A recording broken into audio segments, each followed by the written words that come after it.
한국 주재원 활동? 뭐 별거 있겠어? 그냥 아시아의 한 구석에서 시간만 때우면 되겠지. 솔직히 일본이랑 비슷할 것 같아서 그 답답한 문화를 또 어떻게 견뎌야 할지가 걱정이야. 프랑스 미녀 주재원이 모든 걸 포기한 듯한 말투로 불만을 쏟아내고 있습니다. 대체 무슨 일로 이 난리가 난 걸까요? 사랑하는 한국인 여러분. 우선 이렇게 감동적인 영상을 더 많은 분들이 시청할 수 있도록 구독과 좋아요 버튼 꼭 부탁드립니다. 영상 제작을 하는 저에게 큰 힘이 됩니다. 안녕하세요. 저는 프랑스에서 살고 있는 엘로이즈 라포르트라고 합니다. 현재 다국적 기업의 마케터로 일하고 있으며 최근 한국 주재원으로 발령을 받았습니다. 사실 한국으로의 파견 소식을 들었을 때 기대보다는 걱정이 먼저 앞섰습니다. 그 이유는 이전에 일본에서 겪었던 충격적인 경험이 떠올랐기 때문입니다. 저는 몇 년 전 일본에서 파견 근무를 했었는데 솔직히 말해서 그 경험은 굉장히 힘들고 불편한 기억으로 남아 있습니다. 일본의 문화는 너무 복잡하고 규율이 엄격했어요. 처음에는 이 부분이 매력적으로 보였죠. 모든 것이 질서 있게 운영되고 업무 시간 내내 누구도 나태하게 굴지 않으니까요. 하지만 시간이 지나면서 저는 그 이면에 숨겨진 엄청난 압박감과 숨막히는 분위기를 느끼기 시작했습니다. 특히 일본에서 협력했던 파트너와의 관계는 정말 어려웠습니다. 일본인 파트너는 언제나 예의 바르고 겉으로는 친절했지만 그들의 속마음을 도저히 알 수가 없었습니다. 매번 미소를 짓고 고개를 끄덕이며 네 알겠습니다 라고 답했지만 실질적인 행동은 너무나도 느렸고 의사결정이 지연되는 경우가 많았습니다. 처음에는 그들이 신중하게 일한다고 생각했지만 나중에 보니 그저 저와의 진짜 소통을 피하고 있는 것처럼 보였어요. 이로 인해 프로젝트의 진척은 계속 지체되었고 저는 답답함에 속이 타들어갔습니다. 그때 저는 무력감마저 느꼈습니다. 아무리 노력해도 관계가 진전되지 않고 제 의견이 제대로 전달되지 않는다는 느낌이 들었거든요. 상황을 해결하기 위해 수차례 미팅을 했지만 매번 같은 결과였습니다. 속을 알 수 없는 파트너와의 협력은 마치 벽을 보고 이야기하는 것 같았어요. 이 경험이 워낙 강렬했기 때문에 한국으로의 파견 소식을 들었을 때 자연스럽게 같은 상황이 떠오르며 두려움이 생겼습니다. 혹시 한국도 일본과 비슷한 문화를 가지고 있지 않을까? 한국에서도 또다시 소통의 벽에 부딪히지 않을까? 이런 생각들이 저를 괴롭혔죠. 사실 저희 회사가 진행하는 이번 프로젝트는 한국에서의 첫 번째 사업이었기 때문에 무엇보다 협력과 소통이 절대적으로 중요했습니다. 그래서 전에 한국 주재원으로 근무했던 선배에게 상담을 요청했습니다. 선배는 바쁜 와중에 시간을 내주었지만 그의 첫마디는 오히려 저를 혼란스럽게 만들었죠. 한국? 재미있는 나라야. 그러니까 아주 특별한 나라이지. 선배는 장난스러운 어투로 이야기를 시작했어요.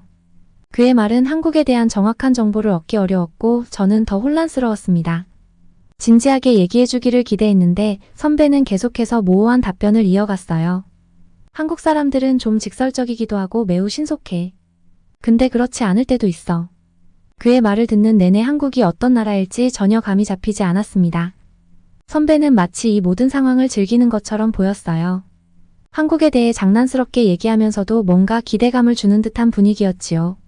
하지만 대화가 끝날 무렵 더 큰 불안감이 몰려왔습니다. 장난스러운 선배의 태도 때문에 저는 진짜 한국에서 어떤 분위기 속에서 일을 해야 하는지 알 수가 없었습니다. 걱정되는 마음과 설레는 마음이 섞인 채 저는 한국행 비행기에 올랐습니다. 이제는 부딪힐 수밖에 없다는 생각에 심장이 조금 빨리 뛰었지만 한편으로는 새로운 시작에 대한 기대감도 점점 커졌어요. 한국에서의 첫 경험이 어떨지 상상하며 긴 비행 시간을 보냈습니다. 프랑스에서 출발해 한국에 도착한 날 비행기는 인천국제공항에 착륙했습니다. 비행기에서 내리자마자 공기가 확연히 달랐습니다. 첫 느낌은 뭔가 신선하면서도 활기가 넘친다는 것이었죠. 저는 조금 피곤했지만 새로운 나라에 발을 딛는 순간의 설렘이 피로를 잊게 해주었습니다. 사실 인천공항에서의 경험은 예전 일본 공항에서 겪었던 불편함을 자연스럽게 떠올리게 만들었습니다. 일본에서의 공항 경험은 솔직히 말해 매우 답답했거든요. 공항에 도착하자마자 입국 심사는 너무 오래 걸렸고 수화물을 찾는 데에도 시간이 훨씬 더 걸렸습니다. 모든 절차가 굉장히 느리고 심지어 일본 공항 직원들과의 소통도 그리 원활하지 않았어요. 몇 번이나 영어로 설명했지만 이해가 잘 되지 않아 몸짓으로 대화해야 했던 순간들이 기억이 납니다. 그때 느꼈던 답답함은 지금 생각해도 숨이 턱 막힐 정도로 고통스러웠어요. 한마디로 끝나지 않을 것 같은 긴 기다림이었지요. 그런 불편함을 겪은 후였기에 인천공항에 도착했을 때 그 차이는 정말 놀라웠습니다. 공항은 깔끔하고 넓었으며 모든 것이 질서정연하게 이루어졌습니다. 짐을 찾는 과정도 너무 빨랐고 입국 심사도 완전 자동화된 듯이 신속하고 매끄러웠죠. 일본 공항에서 느꼈던 그 답답함이 전혀 느껴지지 않았습니다. 이 모든 것이 제가 상상했던 것보다 훨씬 나았습니다. 첫 번째 문화적 충격은 공항에서 택시를 탈 때였습니다. 줄이 길게 늘어져 있을 것이라 예상했지만 한국의 택시 승차 시스템은 매우 체계적이었습니다. 안내에 따라 지정된 택시 승강장에서 빠르게 이용할 수 있었죠. 택시 기사님은 깨끗한 차량과 함께 매우 친절하게 맞아주었고 목적지를 잘 설명할 수 있도록 휴대폰 번역 앱까지 사용해가며 소통하려는 노력이 정말 감동적이었습니다. 도심으로 들어가면서 마주한 또 하나의 놀라움은 끝없이 이어진 고속도로와 깔끔하게 정돈된 거리였습니다.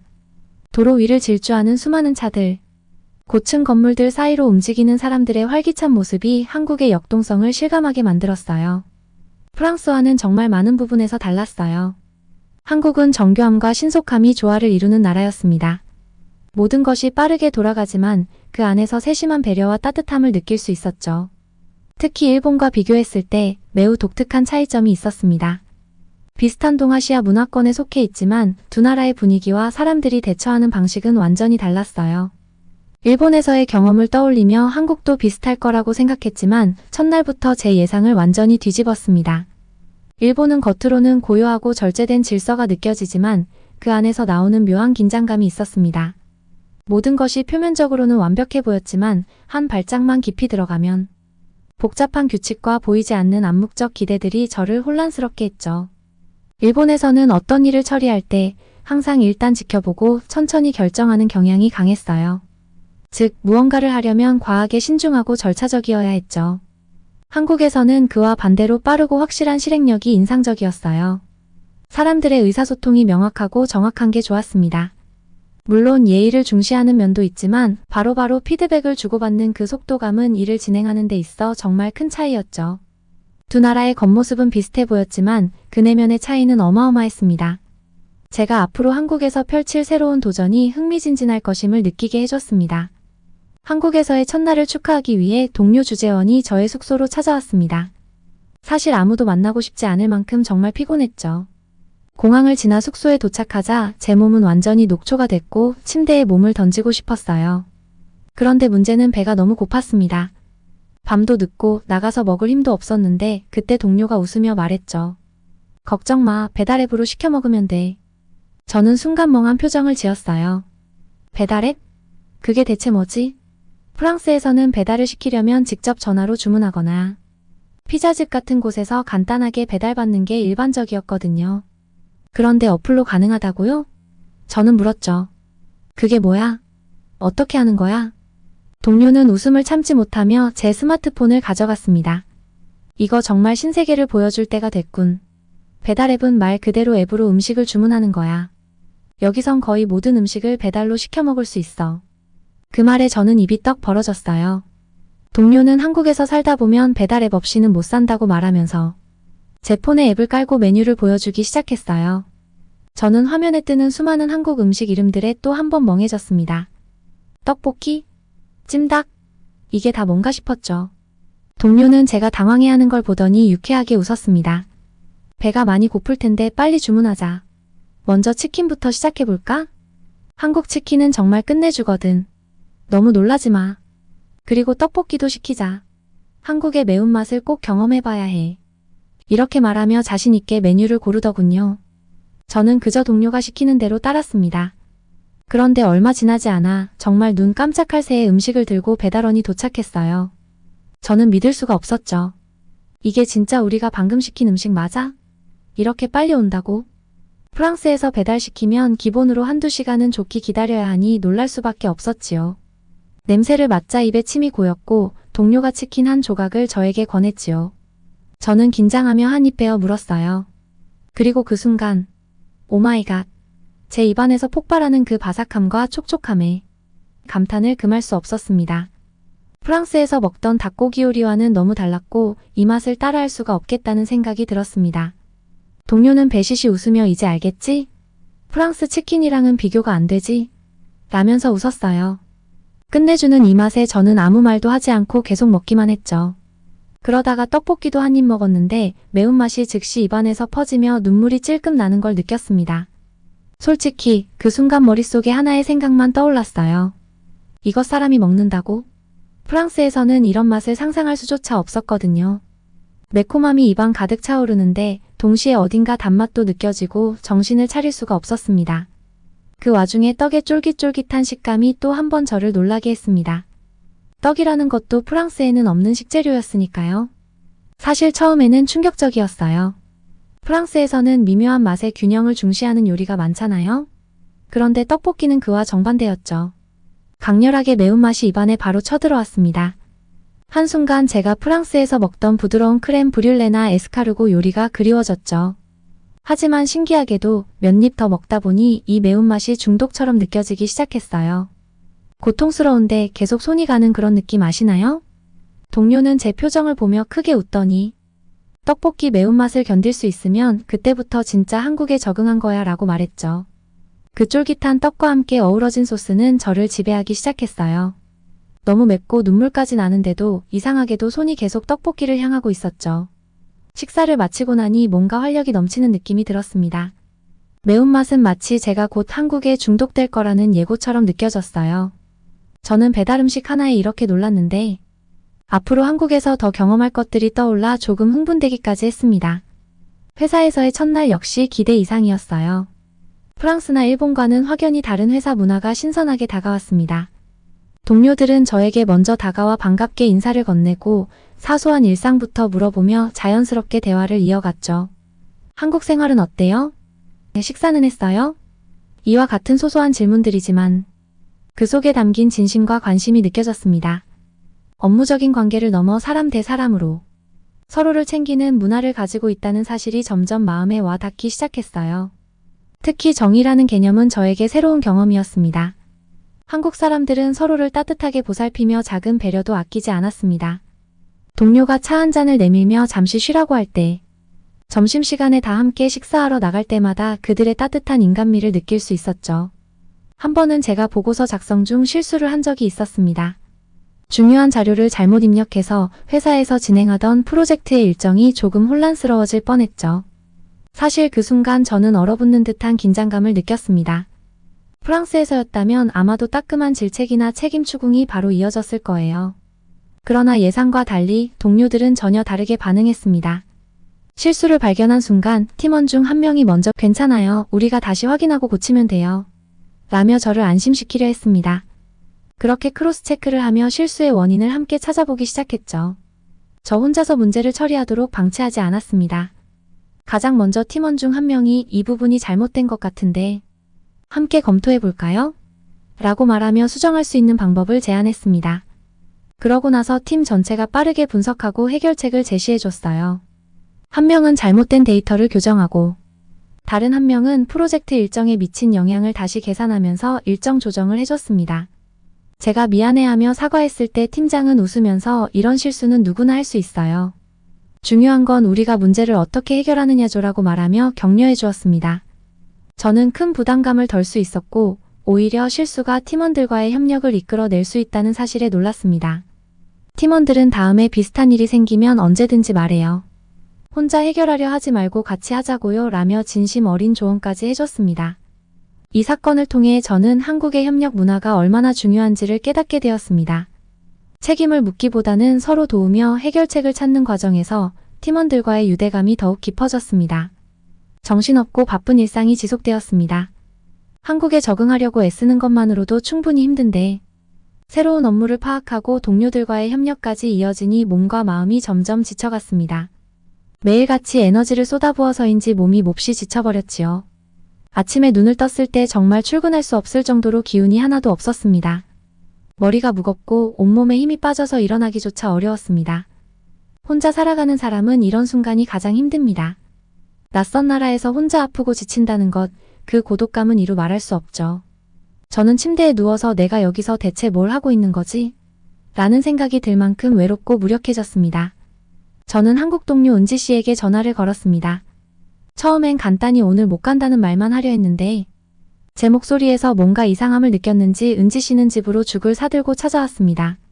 문을 열자 걱정스러운 은지 씨의 얼굴이 보였습니다.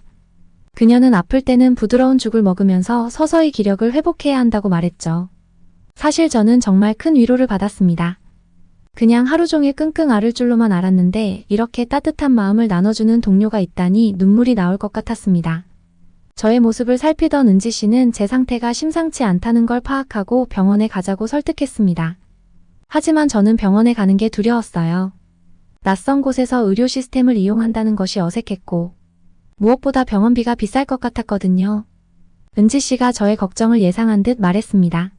한국의 병원 진료 시스템은 생각보다 엄청나게 효율적이에요. 예약도 필요 없고 금방 끝날 거예요. 사실 그 말을 듣고도 저는 선뜻 나설 용기가 나지 않았습니다. 프랑스에서의 경험이 자꾸만 떠올랐거든요. 몇 주나 기다려 겨우 예약을 잡고 긴 대기 시간 후에야 의사를 만나는 시스템에 익숙했던 터라 그 말을 완전히 믿기가 어려웠지요. 하지만 은지 씨의 따뜻한 배려와 설득 덕분에 결국 병원에 가기로 마음을 먹었죠. 막상 병원에 도착했을 때 제 걱정은 씻은 듯 사라졌습니다. 병원에 들어선 순간부터 모든 것이 빠르고 신속했습니다. 접수부터 진료까지 순식간에 진행됐고 불과 10분 만에 의사 선생님을 만나게 되었죠. 의사는 저의 상태를 꼼꼼히 살피고 몇 가지 검사를 권했습니다. 검사 결과도 빠르게 나왔고 그에 맞는 적절한 치료를 바로 받을 수 있었습니다. 저는 이 모든 과정이 너무 매끄럽게 진행되어 깜짝 놀랐어요. 신기함에 아픈 것도 잠시 잊을 정도였지요. 어떻게 이럴 수가 있지? 싶었습니다.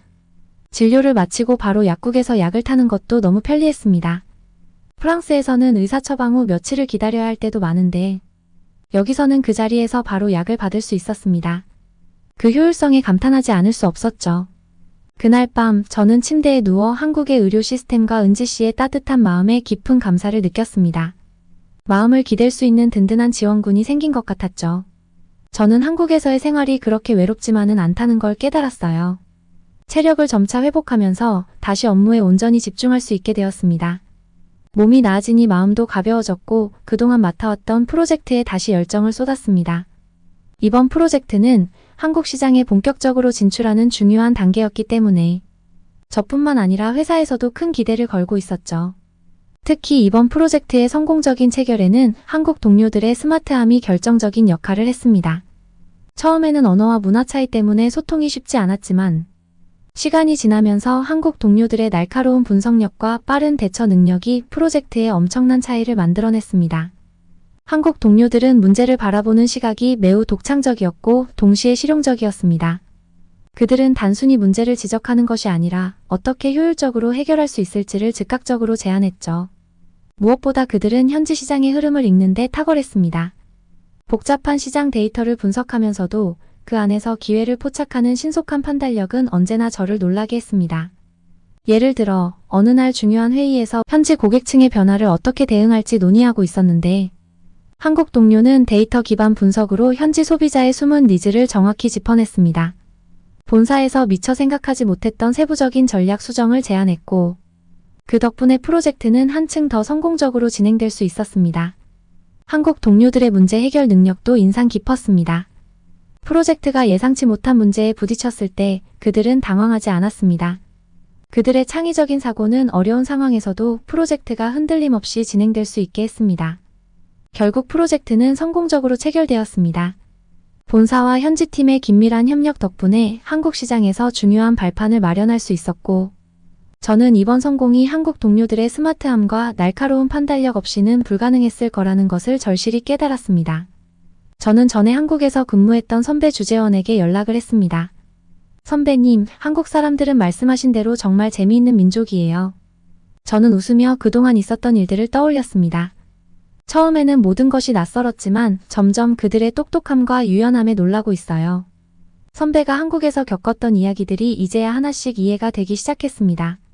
특히 문제를 바라보는 시각과 대응 속도가 엄청나게 빠르더라고요. 제가 조금 주춤할 때도 그들은 이미 몇 단계 앞서 나가 있는 느낌이었어요. 선배는 웃으며 말했습니다. 그래, 한국 사람들은 재미있으면서도 참 실용적이야. 뭔가 복잡하게 얽힌 문제라도 그들은 항상 최단거리로 해결책을 찾아내잖아. 저는 그 말에 깊이 공감했습니다. 맞아요. 그리고 일할 때는 정말 집중력이 대단해요. 하지만 끝나고 나면 그때부터는 마치 가족처럼 편하게 다가오고요. 한국의 정이라는 게 뭔지 이제야 조금씩 느끼고 있어요. 저는 웃으며 이제 한국에서의 생활이 단순한 업무가 아닌 새로운 인간관계의 매력을 배우는 기회가 되었다고 덧붙였습니다. 퇴근 후 어느 날 은지 씨와 함께 저녁을 먹던 중이었습니다.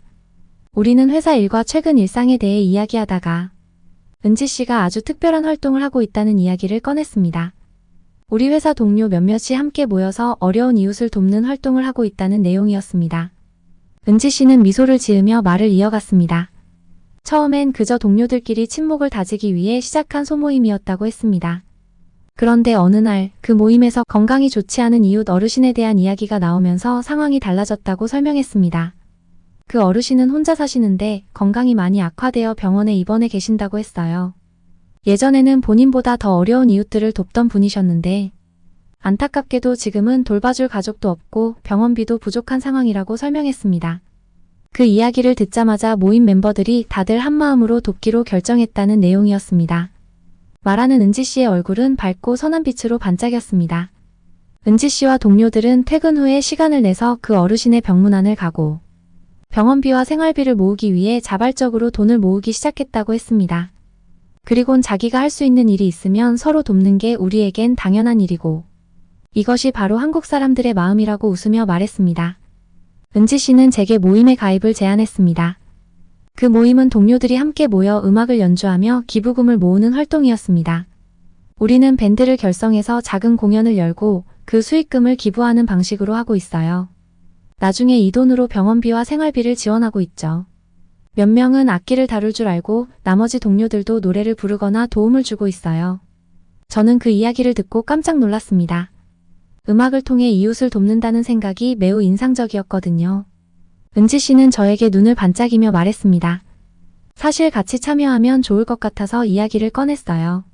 제가 듣기로는 기타를 잘 친다고 들었거든요. 저는 낯선 이국 땅에서 외로움을 덜 수 있을 거라는 기대감도 들었고 제가 할 수 있는 방식으로 사회에 기여할 수 있다는 생각에 마음이 뿌듯해졌습니다. 모임의 형태는 매우 자유롭고 따뜻한 분위기였습니다. 퇴근 후에 회사 근처 카페에 모여 연습을 하고 작은 공연을 열어 사람들이 참여할 수 있게끔 분위기를 조성했지요. 회사 주변의 사람들도 그 소식을 듣고 자연스럽게 찾아와 따뜻한 마음을 더했습니다. 때로는 병원에서도 공연을 열었어요. 병상에 누워 계신 어르신과 환자들이 우리의 음악을 들으며 잠시나마 미소를 짓는 모습을 볼 때면 그만큼 보람 있는 일이 없었습니다. 병실에 있던 사람들은 조용히 노래를 따라 부르거나 가만히 음악에 귀를 기울였어요. 그런 순간들이 주는 감동은 말로 다 표현할 수 없었습니다. 어르신의 눈에 흐르는 작은 눈물을 볼 때마다 저와 동료들은 우리가 그들에게 조금이나마 위로가 되었다는 사실에 뿌듯함을 느꼈습니다. 이런 활동들이 쌓일수록 저는 한국 동료들과 더 가까워졌고 단순히 일터의 동료가 아니라 인간적인 유대감과 연대를 함께 나누는 친구들이 생긴 느낌이었어요.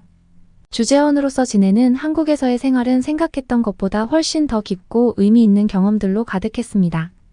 동료들과의 협업은 저의 전문성을 넓혀줄 뿐만 아니라 그들과 함께 문제를 해결하고 성과를 이뤄내는 과정에서 진정한 팀워크의 힘을 배울 수 있었습니다. 퇴근 후의 음악 연주와 봉사활동은 단순한 여가를 넘어 제 삶에 깊은 울림을 주었죠. 함께 나누고 연주하며 이웃을 돕는 과정에서 제 마음은 더욱 풍요로워졌습니다. 한국 동료들과의 따뜻한 교감 속에서 저는 단순히 새로운 나라에서 일하는 주재원을 넘어 그들과 함께하는 진정한 한 사람으로 자리 잡아가고 있었습니다. 이제는 한국에서의 생활이 더 이상 낯선 도전이 아니라 새로운 배움과 성장의 기회로 다가오고 있습니다. 주재원으로서의 역할도 점점 더 의미 있게 다가오고 한국에서 얻은 경험들은 제 삶의 큰 자산이 될 것임을 확신하게 되었습니다. 프랑스로 돌아가기 며칠 전 은지 씨는 저를 한 카페로 불렀습니다. 평소처럼 밴드 연습을 하려나 했는데 분위기가 어딘가 다르다는 것을 금방 눈치챌 수 있었죠. 카페에 들어서자마자 갑자기 환한 폭죽이 터지며 동료들의 환호성이 울려 퍼졌습니다. 깜짝 놀라 주위를 둘러보니 동료들이 밝게 웃으며 저를 기다리고 있었어요. 벽 한쪽에는 작은 현수막이 걸려 있었고 그 위에는 고마웠습니다. 한국에 언제든 다시 오세요 라는 글귀가 적혀 있었습니다. 모든 것이 순식간에 펼쳐진 깜짝 이벤트였습니다. 동료들은 마치 축제처럼 저를 환영하며 환호했습니다. 그동안 함께했던 추억들이 한순간에 떠올랐고 동료들의 따뜻한 배려가 얼마나 큰 의미였는지 다시 한번 깨달았습니다. 저는 가슴이 뭉클해져 눈물이 쏟아졌습니다. 동료들은 미리 준비한 작은 선물 상자를 내밀며 말했습니다. 프랑스에 돌아가도 우리를 잊지 말아줘. 한국에서의 추억을 기억할 수 있길 바라는 마음으로 준비했어. 상자를 열어보니 그 안에는 그동안 함께했던 모임에서의 사진들과 동료들이 직접 쓴 짧은 편지가 들어 있었습니다. 그 편지들에는 따뜻한 응원과 감사의 말이 담겨 있었고 하나하나 읽을 때마다 가슴이 뭉클해졌습니다. 그들은 또한 평소 갖고 싶었던 기타를 선물로 주며 말했습니다. 프랑스에서 계속 음악을 이어가길 바래. 그들과 함께했던 음악 연주가 제게 정신적 풍요로움을 주었다는 사실을 잘 알고 있었기 때문에 너무나 값진 선물이었습니다. 저는 감사함과 감동으로 눈물이 나서 눈이 퉁퉁 부을 지경이었습니다. 영원히 잊지 못할 나의 자랑스러운 한국 친구들. 저는 그들의 빛나는 얼굴을 하나하나 눈에 담고 가슴에 새겼습니다. 프랑스로 돌아가는 것이 더 이상 이별이 아닌 언제든 다시 만날 수 있는 소중한 연결임을 느끼며 한국에서의 마지막 며칠을 가슴 따뜻한 추억으로 기억하게 되었습니다. 어떠셨나요? 낯선 땅 한국에서 제가 느낀 행복한 순간들을 함께 나눌 수 있어서 행복한 마음이 들었습니다. 지금 바로 구독과 좋아요 버튼을 눌러주세요. 다음에 더 좋은 이야기로 찾아뵙겠습니다. 여러분의 소중한 응원과 댓글은 큰 힘이 됩니다. 감사합니다.